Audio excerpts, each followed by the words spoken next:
Mataas po ang tsansa ng malalakas na pag-ulan sa bahagi po ng Mindanao, particular na po yan sa Davao Region, Sarangani, Surigao del Sur at Zamboanga Peninsula. Bunsod po yan ng umiiral na Intertropical Convergence Zone ayon po yan sa latest forecast ng Pag-asa. Posible rin pong maranasan ng malakas na mga pag-ulan, pagkulog at pagkidlat sa eastern section naman po ng Luzon. Kabilang na po dyan ang Batanes, Cagayan, Isabela, Aurora at Quezon. Dahil po yan sa epekto ng umiiral na easterlies at shoreline.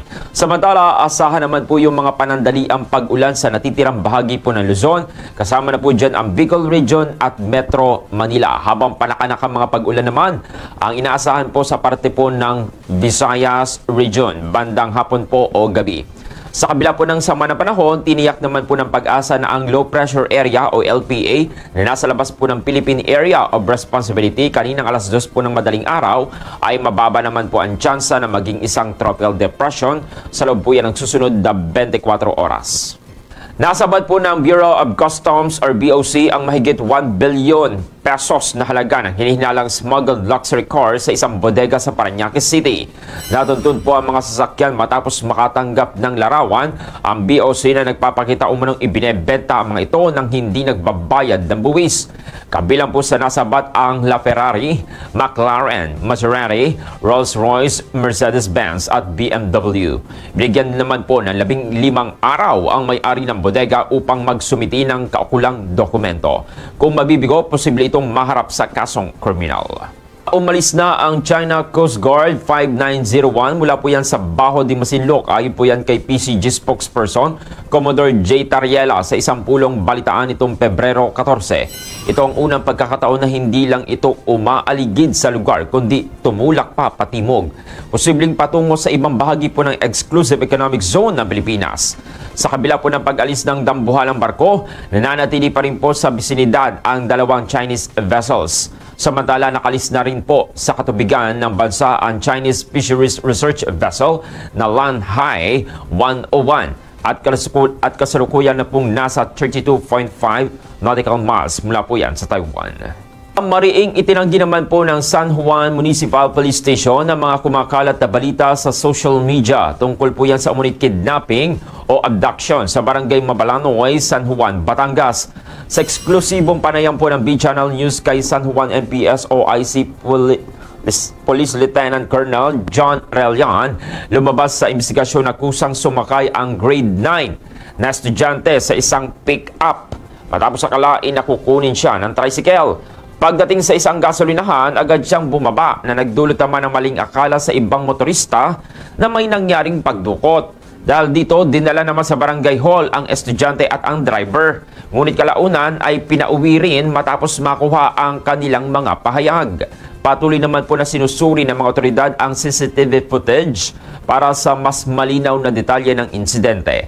Nagpaalala naman po ang pulisya sa publiko na maging maingat sa pagbabahagi ng impormasyon sa social media at agad makipag-ugnayan sa mga otoridad kung may kahina-hinalang pangyayari. Isang truck naman na may kargang pintura ang nasunog sa gitna ng National Highway sa barangay Niyugan, Cabuyao City, Laguna nitong Pebrero 14. Nagsimula po ang sunog po yan bandang alas 11 ng umaga na agad naman lumaki at nadamay pa ang dalawang kotse.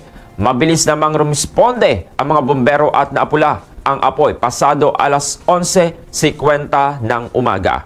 Wala naman po naulat kung may nasaktan at patuloy pa rin po ang investigasyon sa naturang sunog. Inanunsyo naman po ng Philippine National Railways or PNR ang pagbabalik po ng Naga-Legazpi train service sa Pebrero 26, 2026.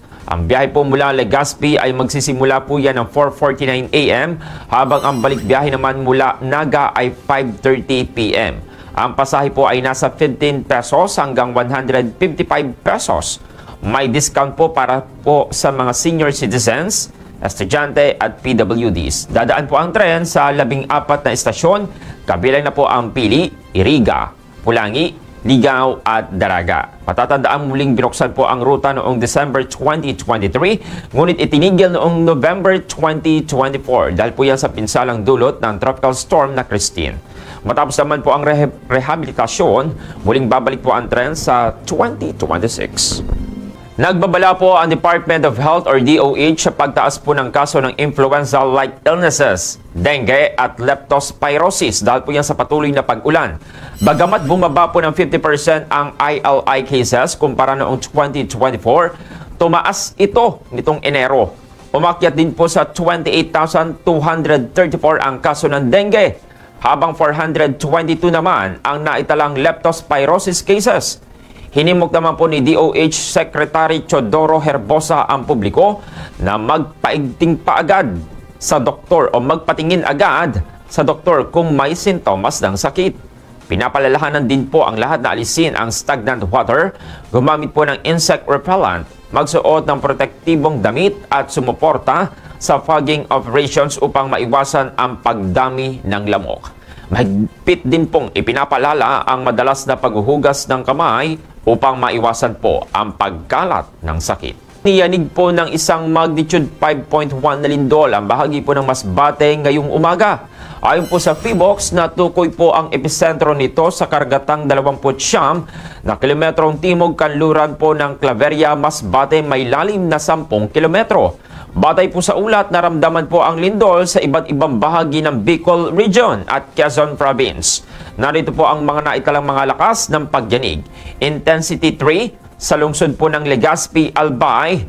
Intensity 2 naman sa Tabacaw, Albay, Masbate at Milagros, Masbate. Intensity 1 naman sa lungsod ng Iriga, Ragay at Tinambak, Camarines Sur, Batuan, Masbate, Gumaca at Mulanay sa Quezon.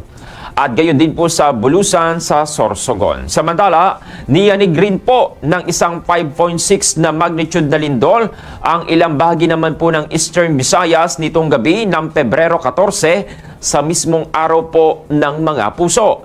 Naitala ang lindol bandang alas 8:50 ng gabi na may epicentro sa 40 kilometro hilagang silangan ng Hernani, Eastern Samar. May lalim itong 10 kilometro at tectonic naman ang pinagmulan. Wala naman pong inaasahang pinsala o tsunami mula po yan sa lindol. Ayon po yan sa PHIVOLCS. Ngunit pinapayuhan ang mga residente na maging alerto sa posibleng mga aftershocks. Viral ngayon sa social media ang pananampak umano ng caretaker sa isa sa mga guest sa isang campsite sa Tanay Rizal nitong Lunes. Sa viral video na in-upload ng mga kaibigan ng biktima na si Don Salmo, 32 anyos, makikitang sinitaan ng caretaker si Don dahil umano sa pagmumura nito. Nang tanungin kung sino ang minumura ng biktima, bigla itong sinampak ng nasabing staff. Ayon sa biktima, nagcamping umano sila para mag-unwind at maglabas ng sama ng loob. At ang dahilan ng kanyang pagsigaw ay dahil umano heartbroken siya ng mga panahong iyon. Naglabas na rin ng pahayag ang camping site na Rainbow 89 Eco Park Camping and Trekking at humingi na ng paumanhin sa publiko at mga naagrabyadong guest hinggil sa nangyaring insidente. Dagdag pa rito, humihingi rin ng pag-unawa ang naturang campsite at sinabing ang pagkakamali umano ng isa sa kanilang staff ay hindi nangangahulugang magagawa na rin ito ng lahat ng kanilang staff. Sa ngayon, nakakulong na ang caretaker na napak sa biktima habang iniimbestigahan pa ang buong insidente. Aarangkada na ang simula at wakas world tour ng P-pop group na SB19 sa May sa Philippine Arena sa Bulacan. Sa anunsyong inilabas ng grupo, kinumpirma na ang schedule para sa kick-off ng nasabing tour na magaganap sa May 31 alas 7 ng gabi. Nakatakda namang lumipad ang grupo sa Taipei, Taiwan sa June 29 at sa Singapore sa August 24. Bagamat wala pang inilalabas sa detalyeng hinggil sa seat plan at ticket selling, marami na sa mga 18s ang excited na nakaabang sa pagbubukas nito. Ang SB19 na binubuo ni Nastel, Pablo, Justin Philip at Josh Cullen ay ang kauna-unahang Filipino male act na magsasagawa ng solo concert sa Philippine Arena, ang pinakamalaking indoor arena sa buong mundo.